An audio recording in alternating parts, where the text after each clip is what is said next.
Hello friends, welcome to KYC words.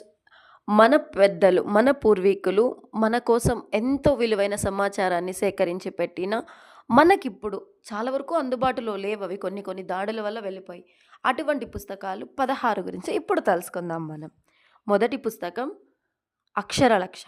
ఈ గ్రంథం ఒక ఎన్‌సైక్లోపీడియా లాంటిది. దీన్ని రచించినది వాల్మీకి మహర్షి. ఇందులో రేఖాగణితం, బీజగణితం, త్రికోణమితి, భౌతిక గణిత శాస్త్రం మొదలైన 325 రకాల గణిత ప్రక్రియలు, ఖనిజ శాస్త్రం, భూగర్భ శాస్త్రం, జలయంత్ర శాస్త్రం, గాలి, విద్యుత్, ఉష్ణాలను కొలిచే పద్ధతులు మొదలైన ఎన్నో విషయాలు ఇందులో చర్చించబడ్డాయి. రెండవ పుస్తకం శబ్దశాస్త్రం. దీని యొక్క రచయిత కండిక మహర్షి. సృష్టిలోని అన్ని రకాల ధ్వనులను, ప్రతిధ్వనులను ఇది చర్చించినది. ఇందులో 5 అధ్యాయాలలో కృత్రిమంగా శబ్దాలను సృష్టించడం, వాటి పిచ్ మరియు వేగాలను కొలవడం వివరించారు. మూడవ పుస్తకం శిల్పశాస్త్రం. దీని యొక్క రచయిత కశ్యపముని. ఇందులో 22 అధ్యాయాలున్నాయి. 307 రకాల శిల్పాల గురించి 101 రకాల విగ్రహాలతో కలిపి సంపూర్ణంగా చర్చించారు. గుళ్ళు, రాజభవనాలు, చావడులు మొదలైన నిర్మాణ విషయాలు 1000కి పైబడి ఉన్నాయి. ఇదే శాస్త్రంపై విశ్వామిత్రుడు, మయుడు, మారుతి మొదలగు ఋషులు చెప్పిన విషయాలు కూడా ఇందులో చర్చించబడ్డాయి. నాలుగవ పుస్తకం సూపశాస్త్రం. దీని యొక్క రచయిత శుకేశుడు. ఇది పాకశాస్త్రం.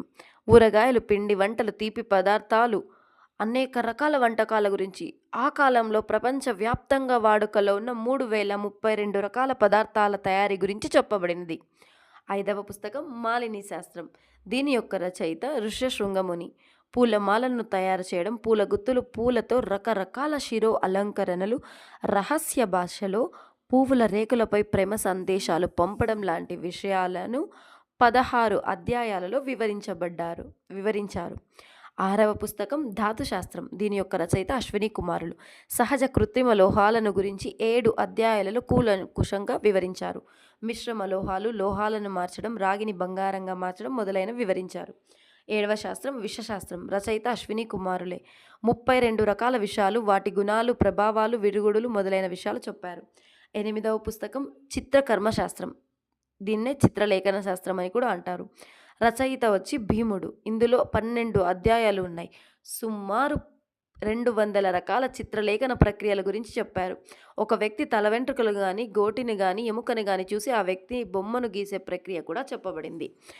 ఇంకా 8 పుస్తకాలను నెక్స్ట్ వీడియోలో చూద్దాం.